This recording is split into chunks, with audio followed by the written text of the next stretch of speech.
with this. So again, the intent here is just trying to figure out whether they're meso or not meso. Right away, you should see something in common for all of these answer choices. What is in common? They're all chairs, okay? Which might be a more accurate way to represent the molecule. It's also a very painful way to interpret things like chirality. So what I would recommend you immediately do with all of them is convert them out of the chair form and into an overhead view. Okay? So this goes back to kind of our point for our first unit, was making sure that we understand how to interconvert between these, because it is easier to answer questions when we're in different formats.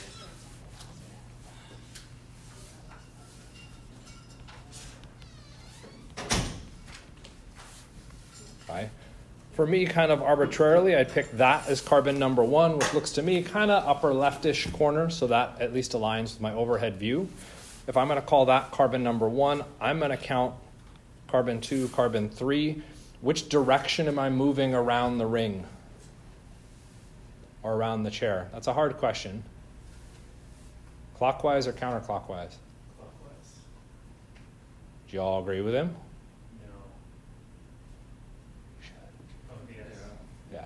Yeah, that's moving clockwise, which is why when we look at how I set it up, I went clockwise to drop in the other NH2.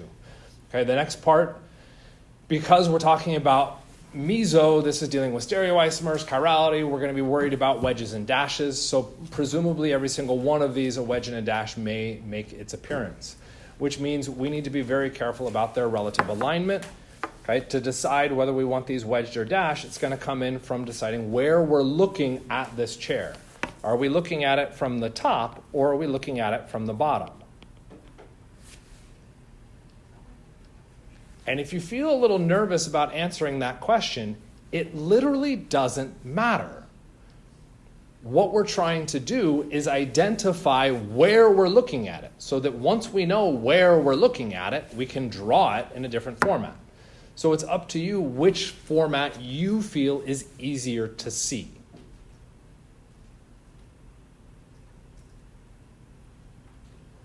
Top or bottom?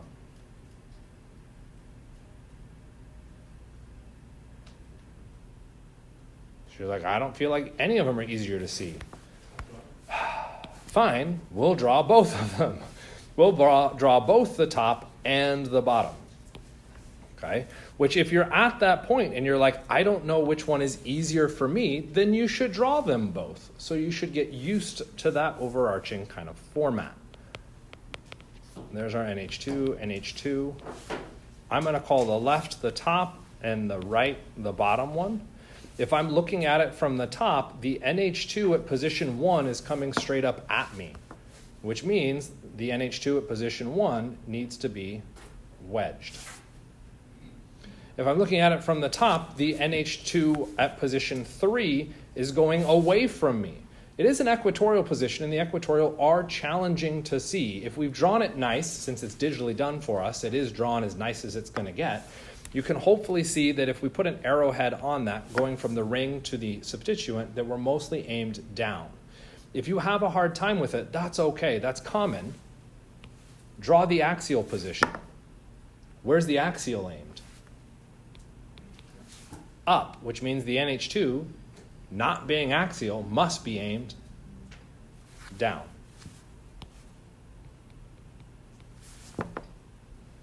Kind of, sort of? Okay. If we look at it from the bottom, okay, we've got the same system, 1, 2, 3. Okay, for whatever reason, for me, looking at it from the bottom, I'm going to look at that NH2 at position 3. Where's that NH2 aimed?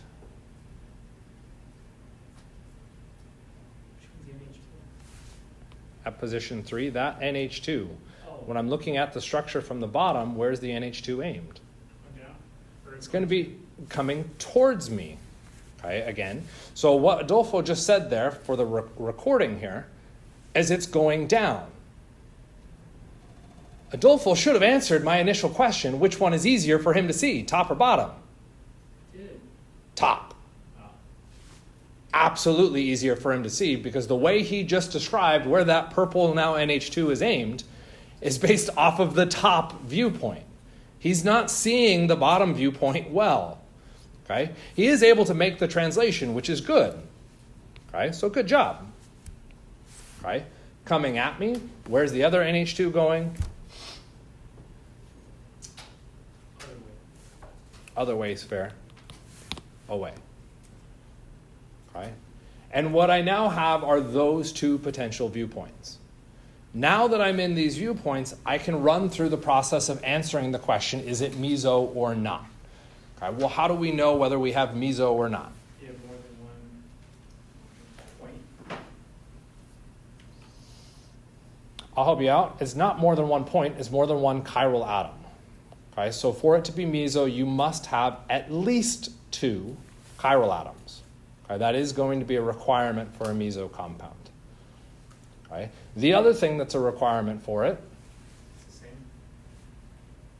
I don't know what that means, so it doesn't fly. Identical. What's identical? Like it's It's superimposable. Superimposable on what? I'm only looking at one structure. On its mirror image. Which means the hardcore definition means for both of these representations, whether we drew top or bottom, what we would have to go through and draw is the mirror image.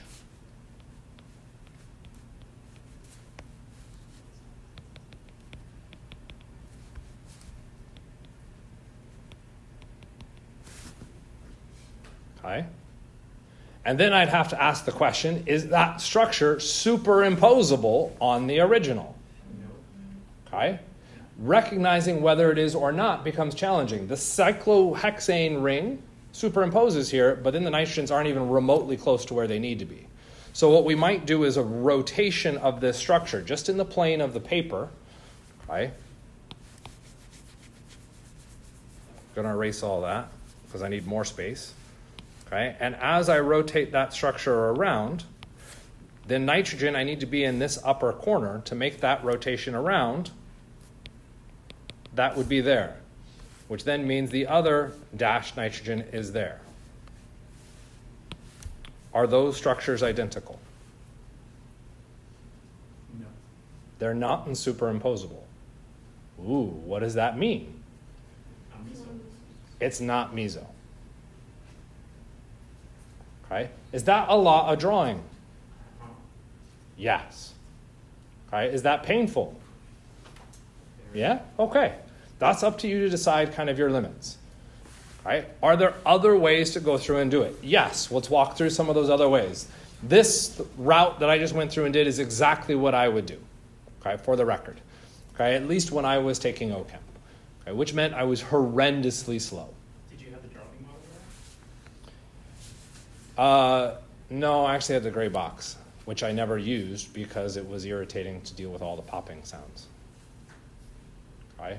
So what else could we go through and do? Well, let's take a look at the bottom viewpoint that we had over here. If this is meso, that means it's achiral, which means when light hits it, it rotates one direction and then rotates back, i.e., the light does not rotate. The light doesn't interact with it. This means I would have to have R and S for it to be meso. So what could I go through and do? Assign R and S. I can show my implied hydrogen at position 1. Okay, I've got a 1. This is going to be a 2, 3, 4. I go 1 to 2 to 3. Which direction am I turning? No, right. R. Clockwise, which would be R, except So H is coming at you. H is coming at me, so that position is S. Go over to the other side. That looks like a carbon. That's a nitrogen. I can show in my hydrogen again. The nitrogen's going to be a 1. I have 2, 3, 4. Which way am I turning? S. S counter. Counterclockwise, which means S. That's SS, which means it's going to rotate light. Right? They don't counteract each other. They have to counteract each other in the case of a meso compound. So what does that mean? Not meso. Okay? That is a second way to try and define meso. Does anybody have a third way? I used Lindsay's symmetry and it worked out for me. Because it does. I have to erase this because we have a third way and we don't have enough space in here. What we can try and do is look for an internal mirror plane. Okay? So if I look at this molecule, I might see that if I reflect across this axis, the nitrogen would reflect over to there, right? Yeah. Okay? But when it reflects, does it change the orientation? No, it must be maintained. The orientation changed though, which means not an internal mirror plane. Okay? I could then go through and check every other axis along this structure to look for an internal mirror plane. And what I'm going to find is there isn't one. Because there isn't an internal mirror plane, not meso. So 3 different ways get us to the exact same conclusion. That compound should not be meso.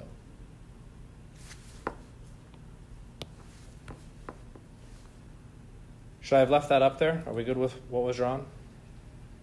Please move on to the next one. Okay. Let's take a look at the next compound. Okay. Same deal. I want to draw the overhead view. For me personally, it looks like that methyl is kind of off to the right. Okay. I find it easier to look from the top, so I'm not going to draw the bottom one again. I'm going to look at from the top. That means my methyl group is wedged. Okay. I could go through and draw the mirror image if I wanted. Okay. I could go through and try and assign R and S. Okay. When I try and, oh fudge, I got to show them all. Man.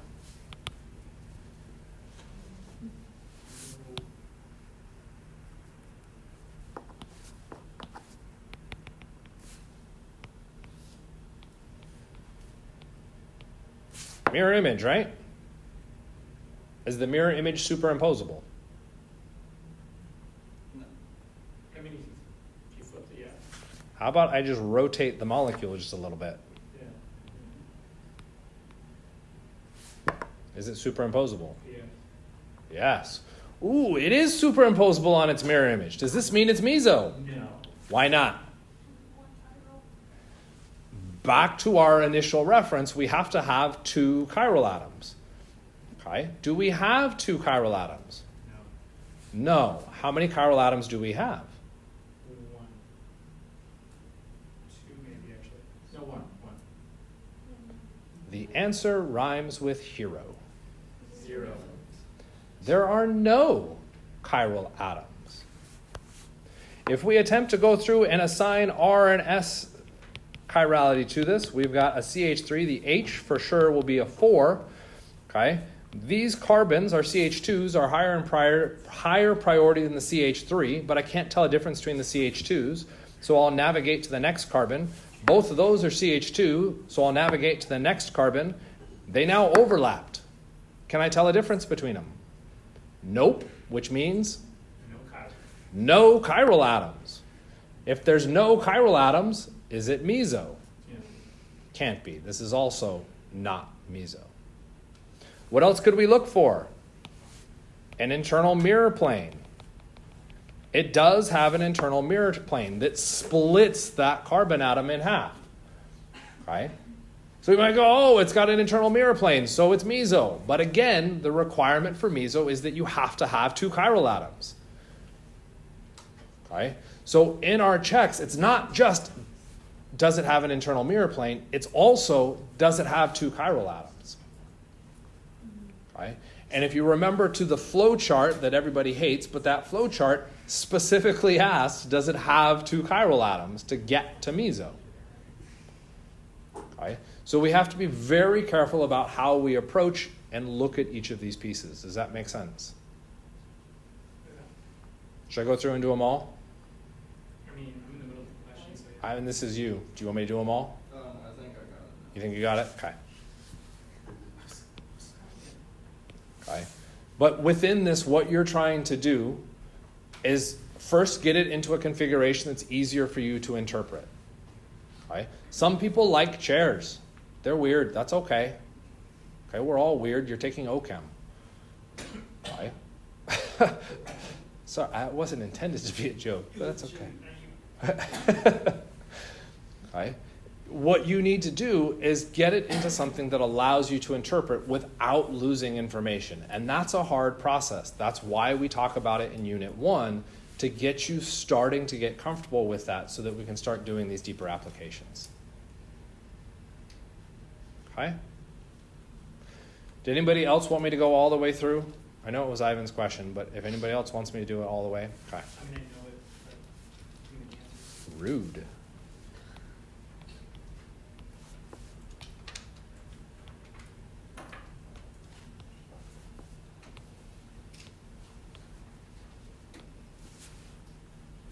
Okay. Do we have an internal mirror plane? Yeah. As soon as we draw it like this, does it make it easier to see it? Yeah, that's kind of nice. Sometimes that helps. So we do have the internal mirror plane, but do we have at least 2 chiral atoms? No. Let's take a look at this first carbon. That first carbon is connected to a chlorine and a hydrogen. Can I tell a difference between those? Yeah, so that's 2 distinguishable things. Then I'm connected to a carbon versus a carbon. Can I tell a difference between that carbon and that carbon? No. But the CO. Okay. I can tell a difference between them because one of them is connected to a chlorine, which, what does that mean about my starting red dot? It's chiral. This is chiral. And if we continue around, what we should identify is that this one actually has 4 chiral atoms. Is that at least 2? Yes. Make sense? Yeah. Next one, our fluorine. For me personally, this is where I see those pieces falling. Do I see an internal mirror plane?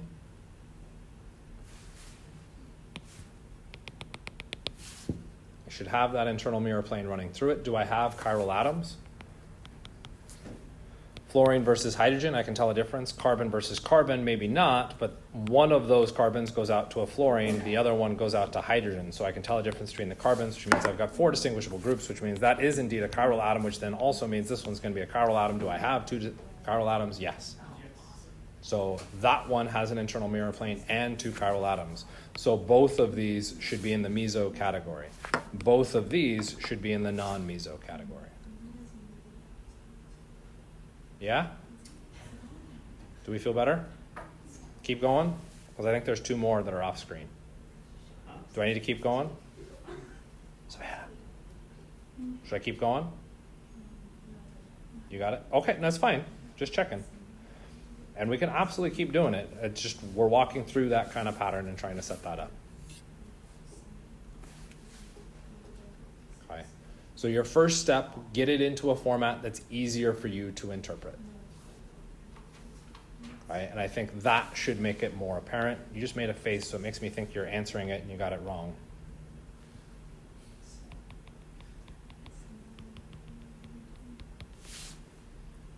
Do I have an internal mirror plane? Yeah. Yeah. Do I have 2 chiral atoms? Yes. Yeah. This one should be meso. That says meso. Why is the bottom OH dashed? If I look at this from the top, looking down at this, this OH is aimed mostly downwards, whereas the other OH aimed. Down. So if I make the top one dashed, where's the other one got to be? Dashed. They're both away from my viewpoint. If we move to the last one, again, I look at it from the top. For whatever reason, that's easier for me to see.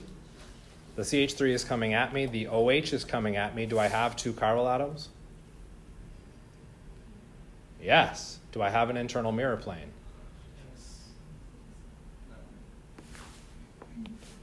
This is not an internal mirror plane because if I reflect across, I should see an OH. I don't see that.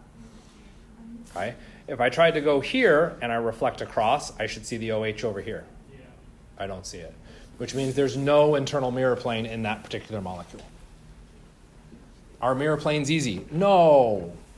I hate talking about mirror planes because they're only obvious to the people that see them. People who can't see them get frustrated. I tend to be part of that frustrated camp. Is that better? Okay. Next question.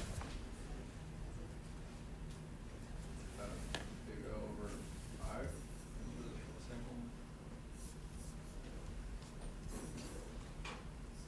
Or not, Oh, you got that one right. 6 Ohm.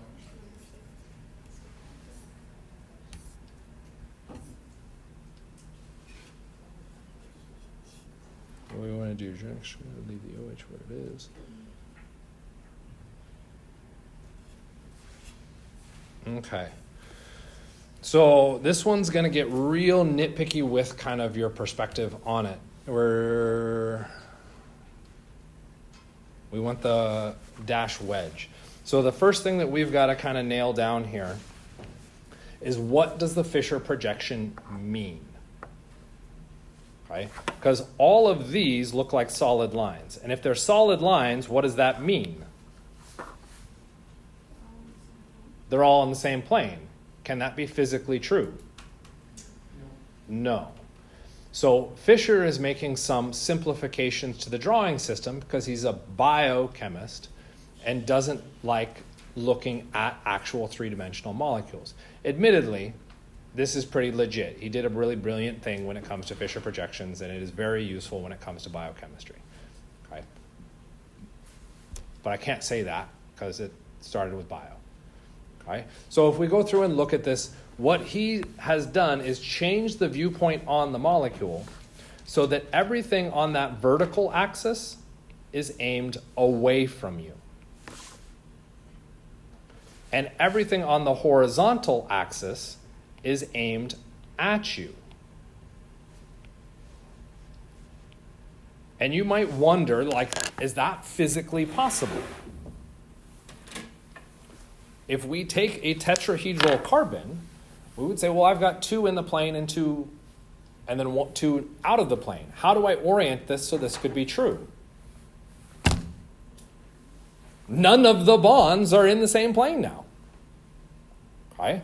I get the 2 that I'm holding on to are going away from you. They're dashed. The 2 in front are coming at you. They're wedged.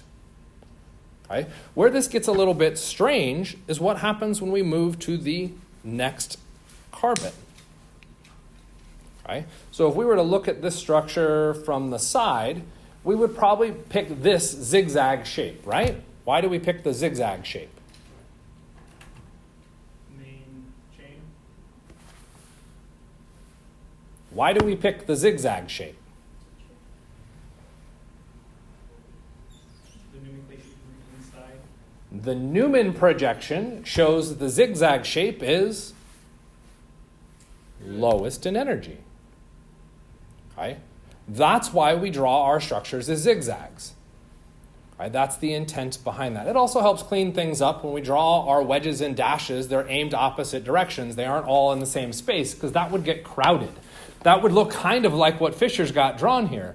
But since Fisher has defined the vertical axis is always away and the horizontal axis is always at you, he can delete all that information. We don't have to show those wedges and dashes anymore.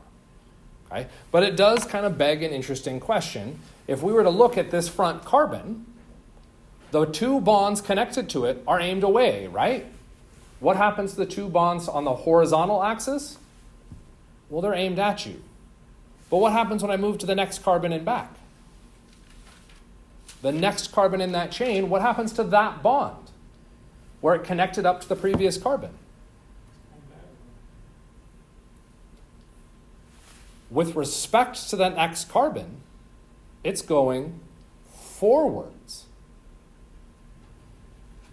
So what Fisher went through and did is said, well, dang, when I now look at that next carbon, I have to change my viewpoint because I don't want that bond coming at me. I want it going away.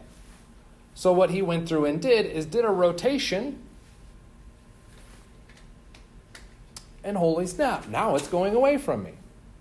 So what happens when we go through and look at Fisher projections, particularly long Fisher projections, is that what you will see is your carbon chain is no longer a nice long dashed chain, but what you will see when you look at it from the side, It forms the lower or the higher energy structure.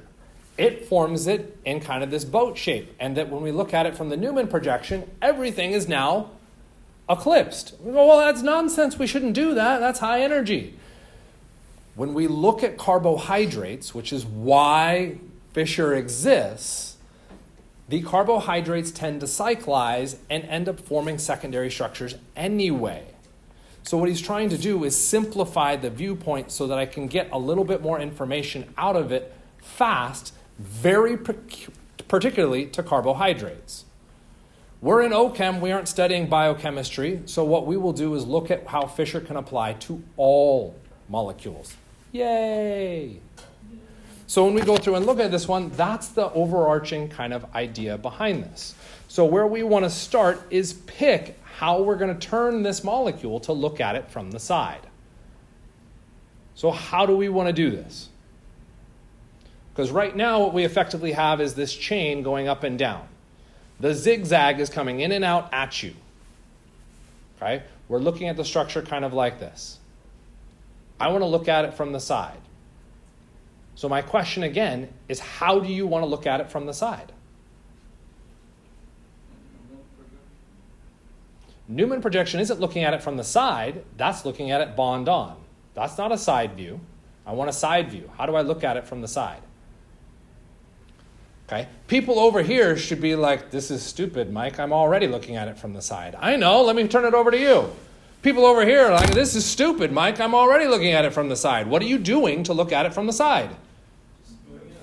Take the molecule and turn it. You're like, well, that was stupid. Why'd you ask? Which way do you turn it? Do you turn it this way? Or do you turn it this way? Does it matter? No. It does if there's different atoms on there. Chirality. It would matter. So I have to be very peculiar about how I turn it. Okay? That peculiarity is going to come into play when we look at smart work. I'm going to try and guess what they did, and I honestly don't know, but we're going to see. Okay? So what I'm going to do,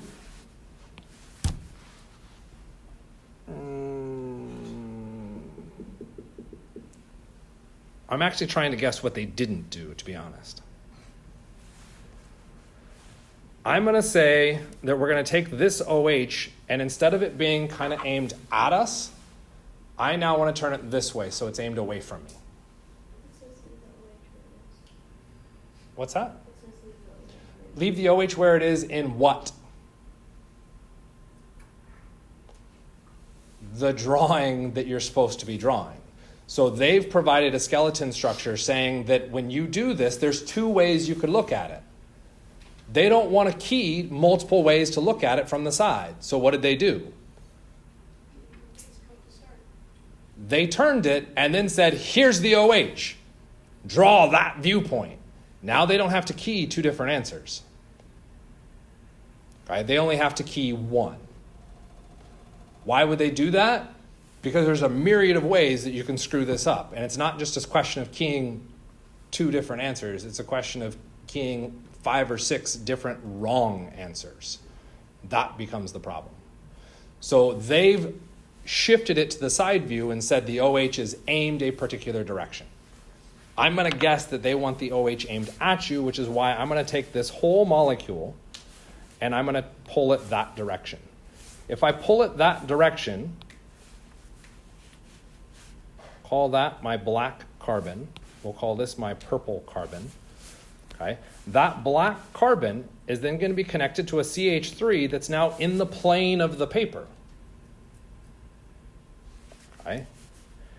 It's also going to be connected to the purple carbon in the plane of the paper. Okay? What we have here, and we'll hold it up on this screen, is that's the zigzag shape. That's the plane. What I'm now doing is turning it this way to look at it from the side. Kind of get it? Okay. So when I do that turn, that's what I should get. All of those bonds are now in the plane. Okay. What else happens? Okay. Well, as I pulled that, the OH that was coming at me got pulled backwards, which means, where am I drawing? Drawing over here. The OH should be dashed. It's going away from my viewpoint. What does that mean happens to the hydrogen?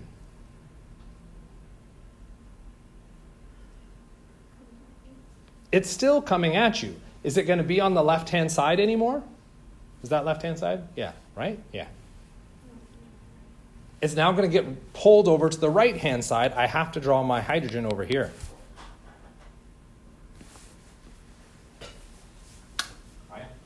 OH, hydrogen, and what we're doing is turning it like this.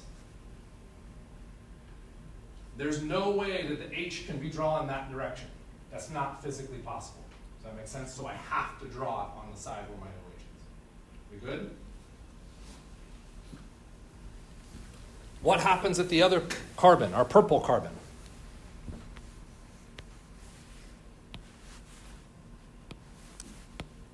Okay, well, I'm going to go to another carbon in the chain. We'll call that my blue carbon. Okay, that blue carbon is equally aimed away from me as the bond up here. So we could call it a blue bond and a black bond, if that potentially helps. They're aimed, oriented in the same direction, which means that blue bond is here. Not straight down, because the straight down would be generating a zigzag. This ain't zigzag. When we look at our Fisher projection appropriately, it's not zigzagging. It's in a circle or a spiral. What happens to the H?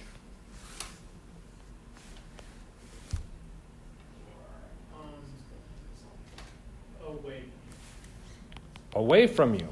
What happens to the Cl? Where do you? Coming towards us.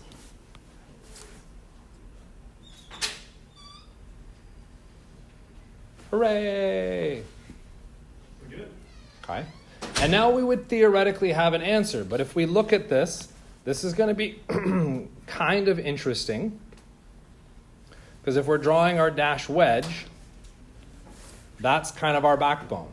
Do we typically draw our dash or our backbone on the vertical axis?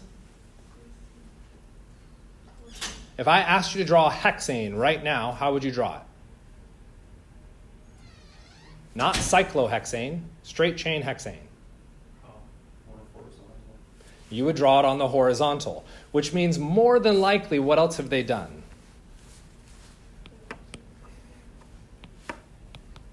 They probably also rotated the molecule so that we had that more on the horizontal axis. I genuinely don't know, because I don't have the answer in front of me, or the skeleton that they provided. We aren't changing the wedges and dashes, because all we've done is just rotated the molecule. We just took it and just turned it a little bit. Kind of, sort of. And I'm really nervous because I honestly don't know what they drew below. Okay? But what we have now drawn is a dash wedge structure that represents the Fisher projection as drawn. We've not done any sigma bond rotations. We've maintained it exactly in that configuration, and this is now an appropriate representation of it. Is this what they wanted? I don't know. Let's take a look. Okay? I'm going to try something here.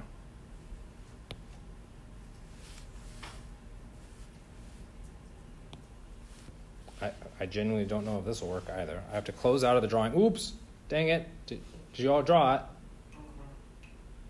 Well, you don't draw anything, so that doesn't count. Mentally. You eat right. Maybe. Let's go through and take a look.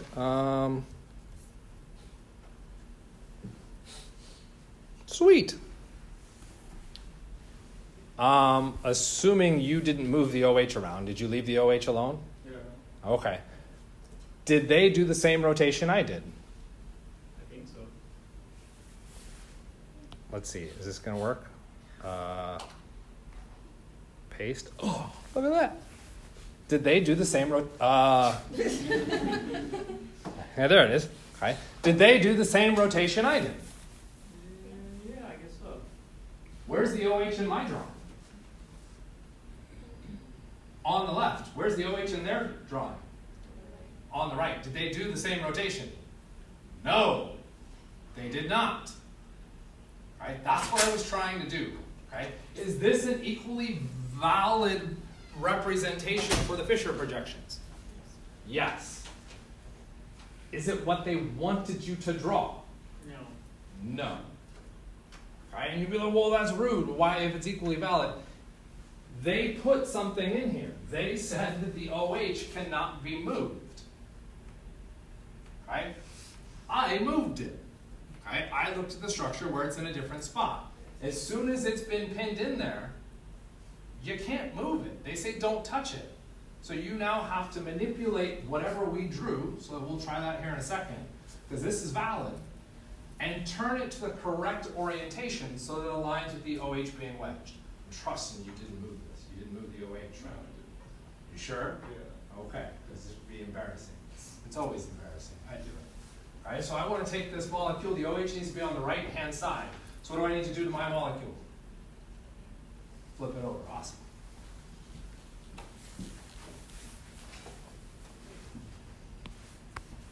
Okay.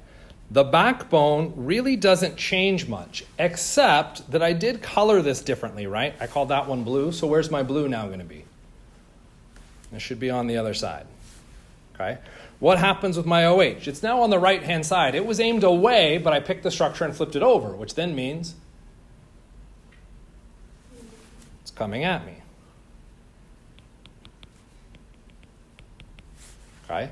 My chlorine was coming at me, but now it's going away. And the hydrogen should now be coming at me.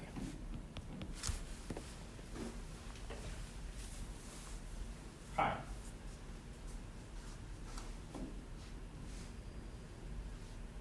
Are those the same answer?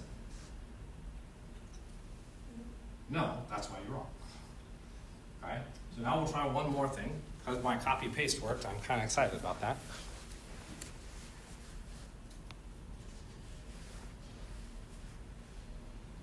Copy.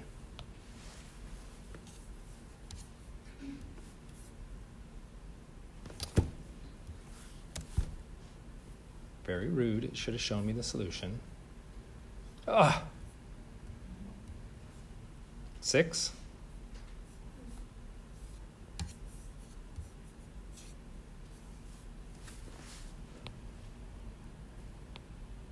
Oh, I got a drawing.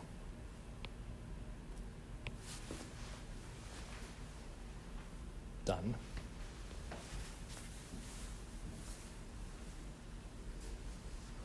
OH coming at me, hydrogen going away, CH3 down.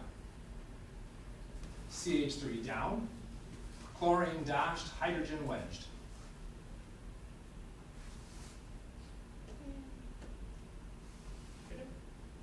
Only took 5 minutes to solve one question. That was a pretty generous 5 minutes. Right. The intent here isn't to be fast with this process, at least not yet. The intent is to get used to those manipulations so you understand what's going on with those structures, so that when you get to a situation where there are subtle manipulations in the structure, you can do that faster. This is part of that practice on representing those three-dimensional structures. Minimizing as many actions as possible, which for those of you in the lab, we did that model lab where I had you rotate molecules and everybody was like, oh, this is impossible. Why are you making? I'm making you do that so that you don't do extra rotations. Those extra rotations don't necessarily make your answer wrong in the model lab, but what they can do is make your answer wrong on an exam when we start talking about enantiomers. Because most commonly what will happen is you end up doing a subtle rotation to the molecule at the same time you do a chair flip, and instead of drawing just a chair flip, you've drawn the enantiomer of what you were asked to draw. That's incorrect. Right?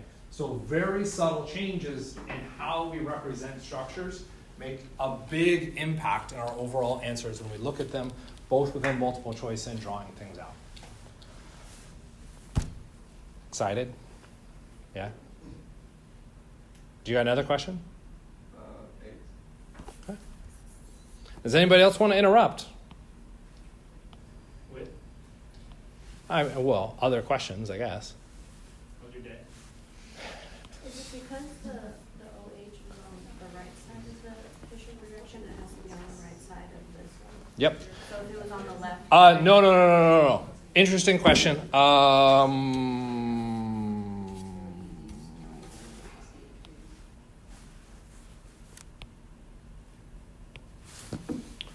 So what she just asked is because, jerk, come back here. Because the OH was on the right-hand side, it needed to be on the right-hand side in our answer. No, it didn't. I could have drawn it on the left.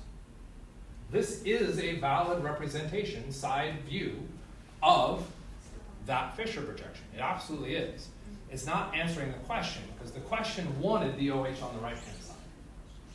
Right? So in this particular question, if you were trying to shortcut it so you didn't accidentally draw the wrong one, or intentionally draw the wrong one, is you would look at their format and say, where do they want it to be?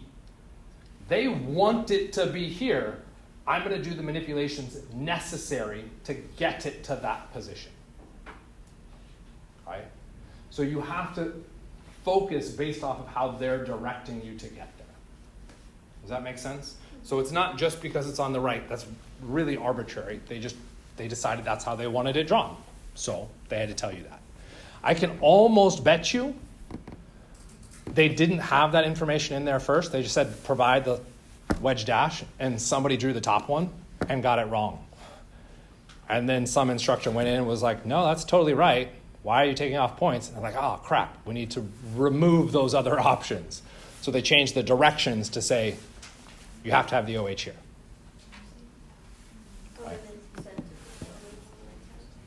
So what it said was when you look at how you provide your answer, what I would bet they gave you, and I could be a little bit wrong on this, is they gave you that. Oh, okay. Oh, so they gave me that. And you just have to know where to put all the other pieces. Knowing where to put all the other pieces, well, it's just 50-50, right? Yeah, it's 50-50 for each of those slots. Okay. So, yeah, I would bet the attempts on this, so 25, 12 and a half, 6 and a half. The odds of you getting this correctly just by guessing is probably about 3%. Okay.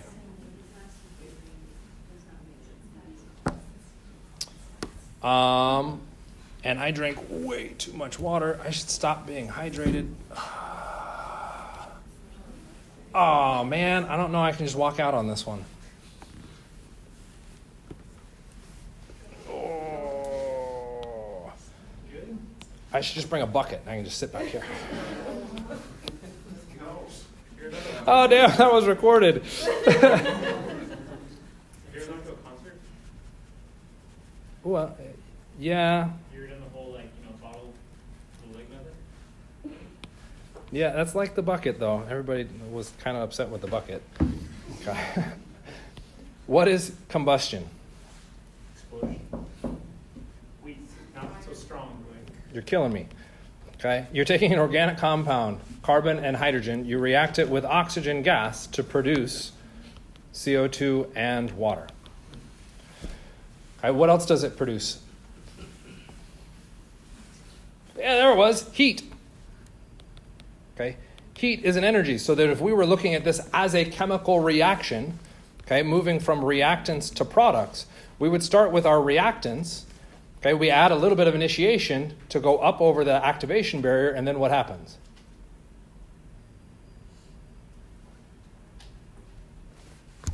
What does mean? Explosion. That was a stupid question. There's no stupid questions unless I ask them. That difference in energy between the reactant and the product, because the product is lower in energy, is your explosion. Right? So what they're talking about is your heat of combustion. The heat of combustion is this. What would be a bigger heat of combustion? How can I make it bigger? within that diagram? How can I make the gap between reactants and products be bigger? Higher in energy what? If I make the products higher in energy, does that give me a bigger heat of combustion? No. So what should I do? High energy of reactants, that's not going to bring that up. So I could change the energy of the reactants. What else could I change? Come on. How about let's lower the energy of the products, right? Lower energy products would also expand that gap. Can I change the products? No. No, which means what can I change? Reactants. So all this question is asking is rank the energy of the reactants. Oh, this is really uncomfortable. Right? So what you've got to go through and do is look at those structures. No. You've got to look at the energy of those structures. The higher in energy that reactant is, the larger the heat of combustion. Right? So what are the things that would contribute to energy for a structure? Oh, this is nasty. They're really mean. We're talking about structures, and what did they give you? Come on. Names. They gave you names, which means what do you have to do is your very first step. Get them all into structures, then evaluate what would make them higher or lower energy within each of those structures. Which was like what? And I would just...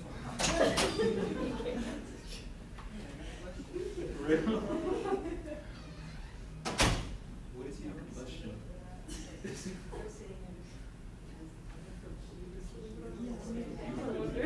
Yeah. No. It's gone so far. Poor guy.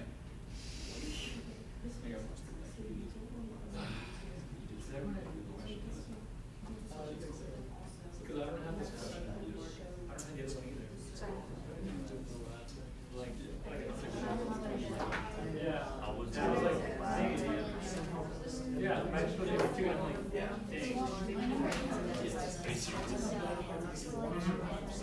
Was he just basically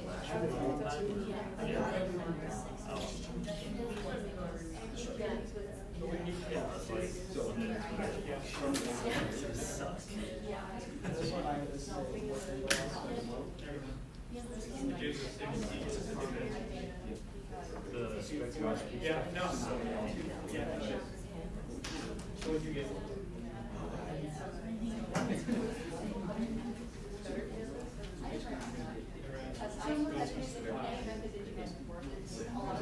You were meant to use it.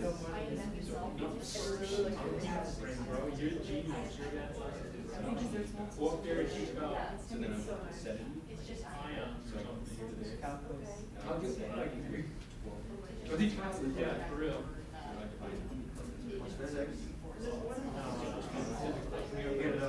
Acceleration. Physically, we're here.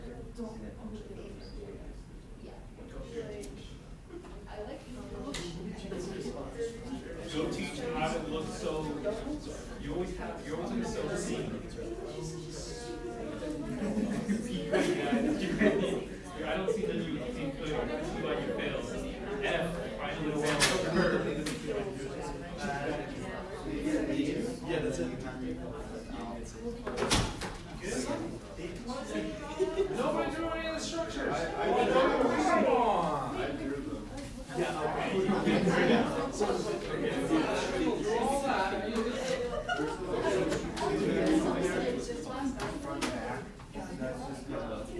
It's the same, yeah. But it's the same concept. Yeah. There we go. But yeah, I can try and. Well, it's the same thing. But yeah, I can try and do that one next. That fourth one is hard. So, I spent all that effort so that you would have something to do. We thought we were waiting on you.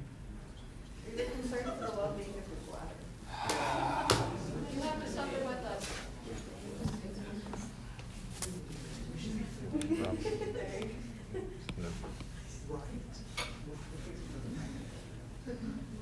Rude. Okay. So, Where do we start? Number one. Number one. Okay, what do you see? I see cis deca 1,5 Vena. Okay, cool, which is just reading out the name, which is okay. I fully accept that. But what we're trying to do is convert names into structures. That's not what you should be doing when you're trying to convert names into structures. Where do you start? Back. Okay. We start with the deca, which is going to get us 10. Oh, I can't count. 1, 2, 3, 4, 5, 6, 7, 8, 9, 10. Hopefully I got that right. Okay. Now what can I move to? 1 and 5. 1 and 5, what do I have? I have double bonds at position 1 and 5. I'm going to read left to right and just go ahead and start it there. So the first double bond's at position 1. So 1, 2, 3, 4, 5. There's another double bond. Is there more information I have to take into consideration? You have to move the other carbon because of the cis. It also says that my double bond is cis.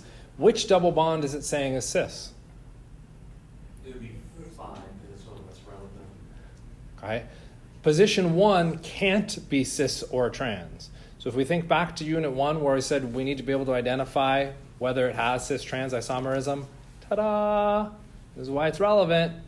The cis is only going to be referencing one of those double bonds. It's referencing the double bond that allows it to be, which means my initial representation for this molecule was wrong because what I'm seeing here, star, star, cut the other way, those are on opposite sides. What I've drawn is the trans. So what I would need to do Just leave it, it's number 5. is erase that and say that what we answered was the one that was number 5. Thank you. And that instead, if we were going to do number 1, 1, 2, 3, 4, 5. There's my double bond. Go up. That's my 6, 7, 8, 9. I just 1, 2, 3, 4, 5, 6, 7, 8, 9, 10. Didn't feel right. And now I've got that cis. Kind of, sort of. Right? So now what we have is the 1 structure and the 5 structure. We have 3 more to draw. Yay. And by we, you have 3 more to draw. Right? Between those two, which one do we think would have the higher heat of combustion? Higher heat of combustion. So what did we say, or I say, as I went running out the door? AUP. I don't think I actually said that.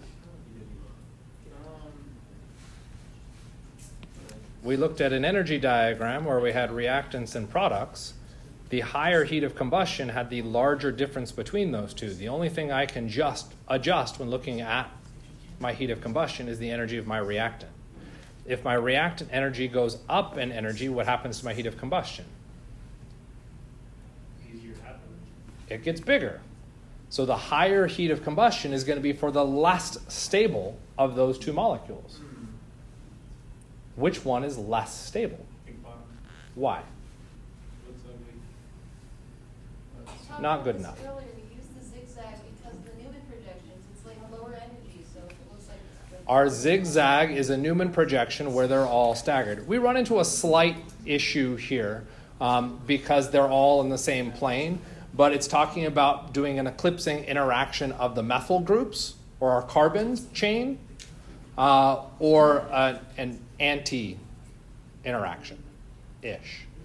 Okay? So what does that mean? The cis form is going to be higher in energy. And if it is higher in energy, what does that mean about my heat of combustion? It's going to be larger. So if we just look at 1 versus 5, your placement is lovely. Good job. Okay? But now what we also have to go through and do is look at all the other ones and see how those ones stack into the system. Okay? And what we're going to start to notice is that we're going to get some extra kind of complications within these. Okay? One thing that we could note is that if I burn methane versus propane, do I get a different amount of energy out of that? Yes. Why? Probes and meth, like different amounts of hydrogens or Yeah, I accept that. Different amounts of hydrogen, different amounts of carbons, which means you're changing the amount of oxidation that's possible. So the more carbons you have, the more energy released when you combust.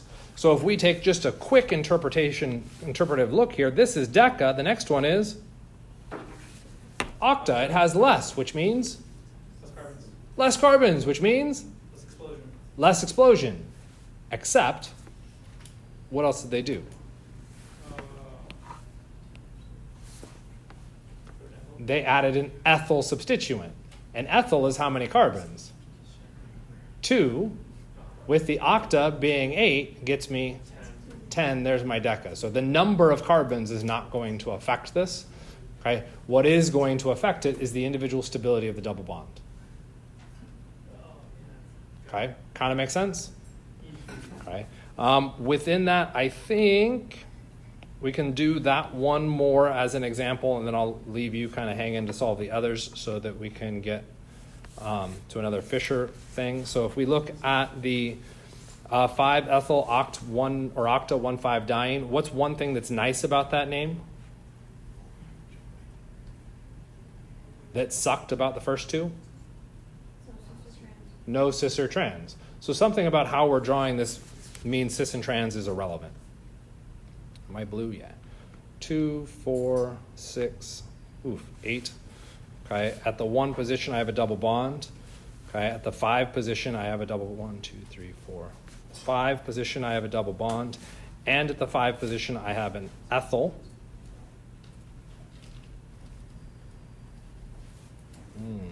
They kind of goofed that, didn't they? 1, 2, 3, 4, 5. Yeah, they kind of goofed that. All right. Right. Probably because they didn't need that information. Does this molecule have cis-trans isomerism?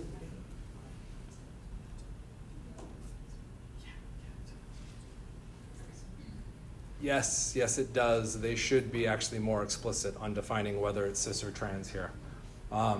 But they didn't because something else must be driving this. What else is driving this?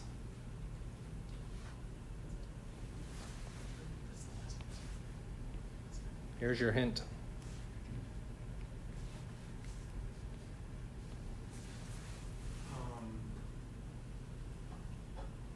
I heard an No? Okay. It does have cis and trans, but why are they not mentioning it? So something must be making it irrelevant to reference cis and trans. What's that something?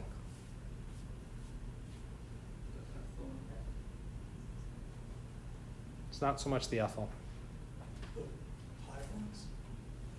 Sort of has to do with the pi bonds. What's different about the pi bonds? Can't be rotated. None of them could be rotated, though. More electrons can hold, more area, more orbitals. Let's take a look at the red one. I made 2 circles, right? Yeah, The orange one I made, 2 circles, 2 circles. The blue one I made, 3 circles. what's different? Um, What am I circling? Carbons. Well, I'm not circling all the carbons. I'm only circling the carbons that are directly connected to the pi bond. The carbons directly connected to the pi bond drastically change the energy of the pi bond. Right? The way I like to think about it is a more substituted double bond. So a double bond that has more non-hydrogen things is buried inside the structure. If it's buried inside the structure, what does that do to its reactivity?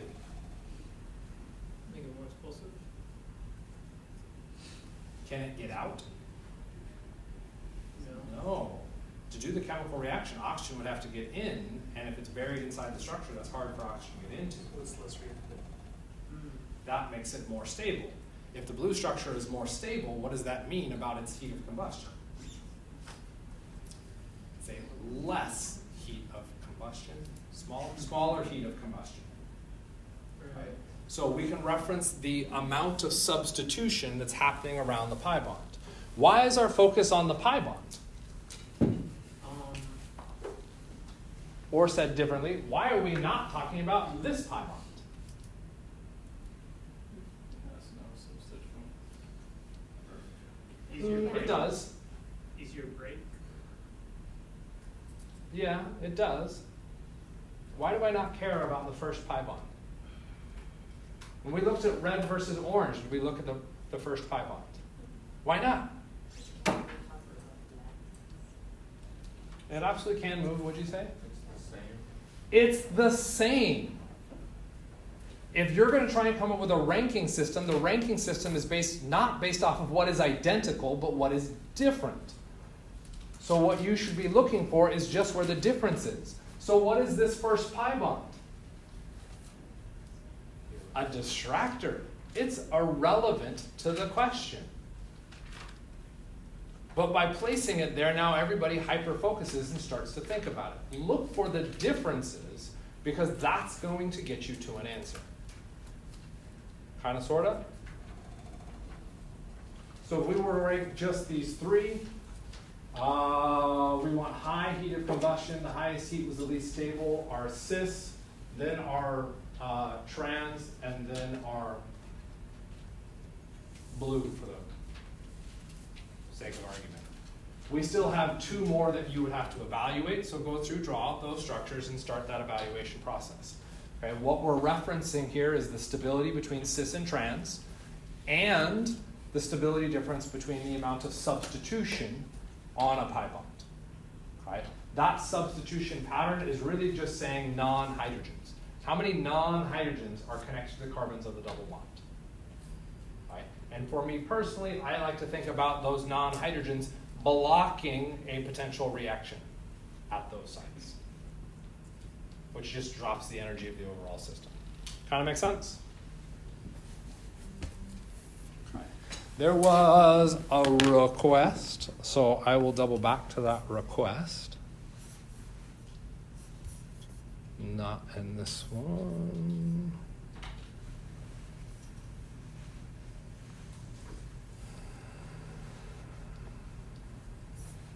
I'll just kind of throw this out there.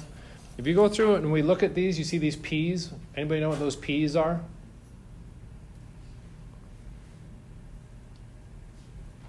It's nothing to do with my little excursion.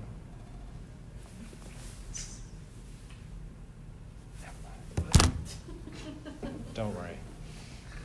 People at home get it. Pool. They're pooled questions. Okay? Which means for this particular question, we went through and looked at Ivan's, and Savannah was like, dude, mine doesn't look anything like his. That's because it's a pooled question. Okay? And what am I pooling? I'm pooling similar content, not necessarily just a rearrangement of the atoms on it. So if we go through and look at this one is significantly different. And some have a very legit argument to say that this is significantly harder. Why would this one be potentially harder? There's a lot more to take into account. There's a lot more moving pieces within this that you would have to navigate and take into consideration. Okay? It's the flip of the system. In Ivan's, it was Fisher projection to side view. Here, we're trying to go side view to Fisher projection. Okay? So let's walk through some of these kind of principles. This is really hard to do for the record with just a two-dimensional drawing, because there's a lot of stuff that has to happen within this shouldn't have moved that. Hopefully it'll come back here in a second. Anytime. Well, see, it's just like this. It's just drawn up there. Don't you get it? Somebody watching at home was like, what are you talking about? I see nothing on the screen. Inside joke. Right. Anytime. Oh, I know why you're going to complain. Maybe. Come on.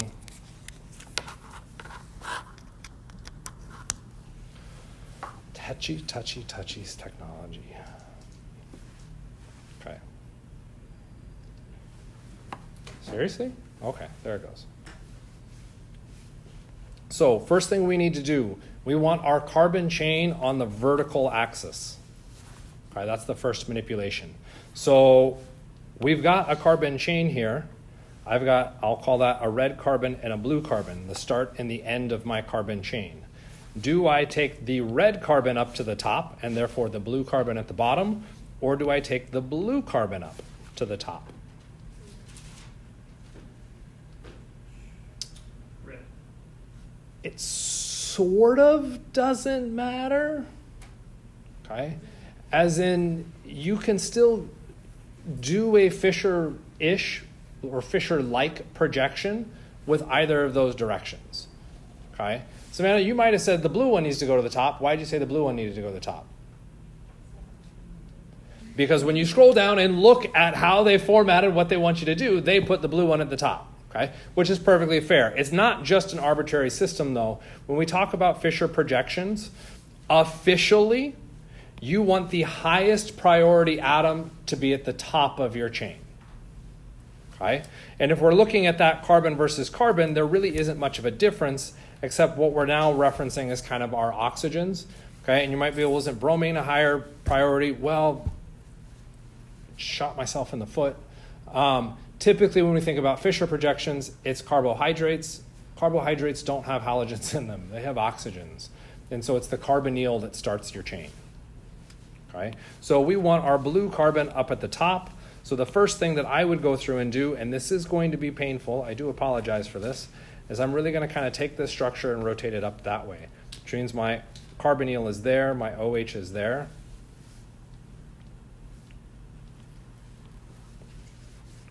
I've got, in this, I haven't done any kind of manipulations, so this is still kind of static. Everybody kind of get what I mean by that?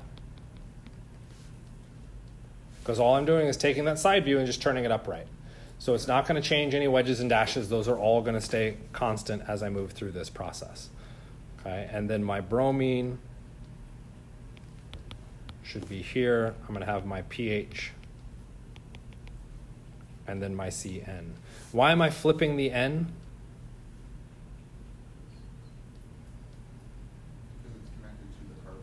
It's trying to show the connectivity between that. It's the carbon that's connected to the backbone of the chain, not the nitrogen. That will become probably more relevant in future semesters. Okay, so now what we want to kind of go through and do is figure out where we're going to look at this molecule. Remember, the backbone must be aimed away from me at all times. Okay, so I want to start off this chain so that the backbone is aimed away. Okay, figuring out how to do that does become a bit of a challenge behind this. When we're looking at the Fisher projection, the whole point is that what we're highlighting are these atoms. What do those atoms have in common? They're bending away. That was it, Jazz. Same hybridization. Same hybridization. They're all sp3 hybridized. Okay? Why is that important? That carbon is not sp3 hybridized. So when I'm starting off my chain, okay, or my process, what I'm looking for at the top is COOH. That's the first bond going straight up, which theoretically SmartWorks set up for you, and they just drew that. They might have shown the double bond. Yeah. They showed the double bond explicitly? Yeah. So let me fix that. Something like that. Not the same. It's just, Oh, they didn't explicitly state the C? Yeah. Okay. And then what they're having you do, I believe, is then they just put boxes here. Oof, that's an ugly box. Okay, and you have to specify, just pretend none of that happened. Okay. All those different labels. What did you say?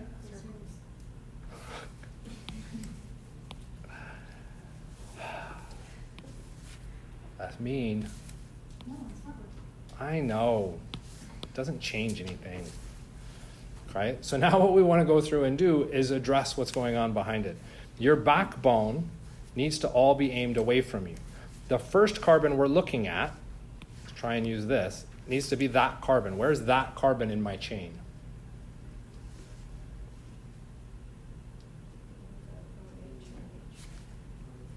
Right there. Everybody see that? Okay.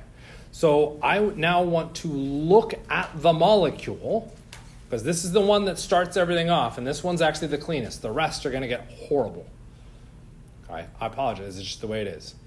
Okay, where do I want my eye to be to ensure that the carbon chain is aimed away from me? Should it be on the left of my molecule or the right of the molecule? Okay. Because remember, this is now my zigzag chain. So I'm taking this with my zigzag, and I'm either turning it this way or I'm turning it this way. Does that make sense? Okay, so what I'm saying is, do I want to look at the molecule from this side, or do I want to look at it from this side? That carbon atom right there in the middle. Which side do I want to look at it from, left or right? Okay. If I look at it from the right, might as well guess, see what happens. Look at the carbon chain. Is the carbon chain, how do you do that? Is the carbon chain aimed at my eyeball or away from my eyeball? Away. Let's draw an eyeball. Eyeball, looking at it this way. Is that carbon chain aimed at my eyeball? No. Or is it aimed away from it? At your eyeball. It's aimed at it, which means those bonds should be Left. wedged. Oh. What did they need to be Fisher? Dashed, which means is that where my eyeball should be? No. No, I need to look at it from the other side. Okay? Why does this matter? Here's the why it matters. If I look at it from this side, was that really a methyl? Was that a CH3? Or is it OH and H? It's an H. If I look at it from this side, where's the H? On my left side or my right side?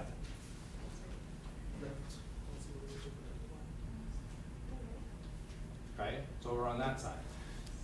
If I look at it from this direction, damn, it changed. So it's all about nailing down that perspective to make sure that we're focusing on it appropriately for our Fisher projection.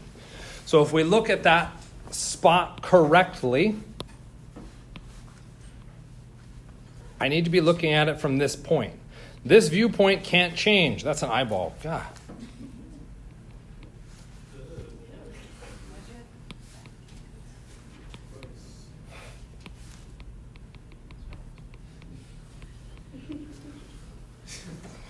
Okay. Where does the H need to appear? What side of the molecule? The right side. The right side. So over here, I can put my H. What appears on the left side? OH. The OH. I've now placed my eyeball. I can't change it. Okay? Which means I now must continue to kind of move my eyeball down to each of those individual carbons. Yeah. And herein lies the next issue. When we move to that next carbon in the chain, what's the problem? If I'm looking at that carbon chain, those bonds would now be aimed at me. They need to be aimed away from me. So here's what I'm going to do, and I'll try and do it stepwise, and I have to do it stepwise to be honest. Okay, so this is now moving to my orange drawing.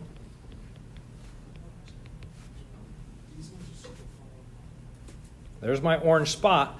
I'm going to do a sigma bond rotation there. That sigma bond rotation is now going to swing the carbon chain up this way.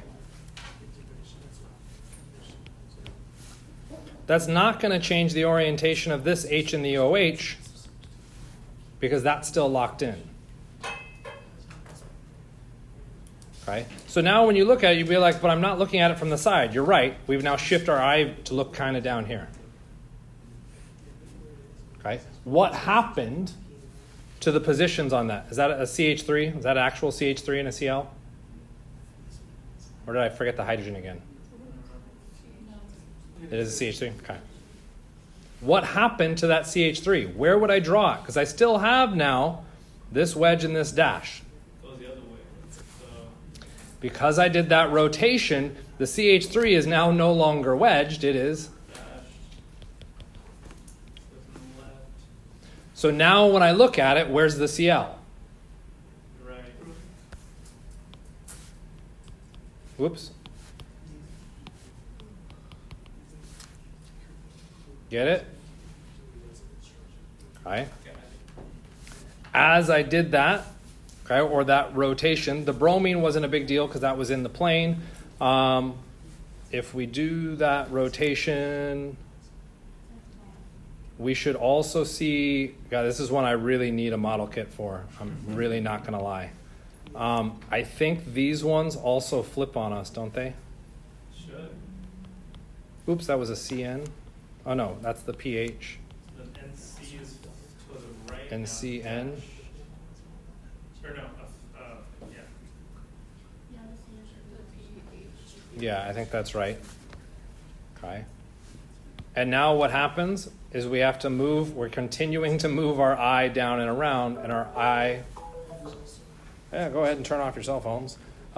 Your eye is now looking there. Is the backbone aimed away from us? And that's going to become challenging to figure out how exactly they've got it labeled. I would have to see what they're specifying. Are they showing the bromine at the bottom? Yeah. Okay, well that's nice. Because if they place the bromine at the bottom, whoops, the bromine was already aimed away from us from that eye. Here's my eyeball. So now it's a question of nailing down where the CN and the pH are. Where's the CN? To the right. CN's to my right. PH to the left. pH, oops, wrong symbol, is to the left.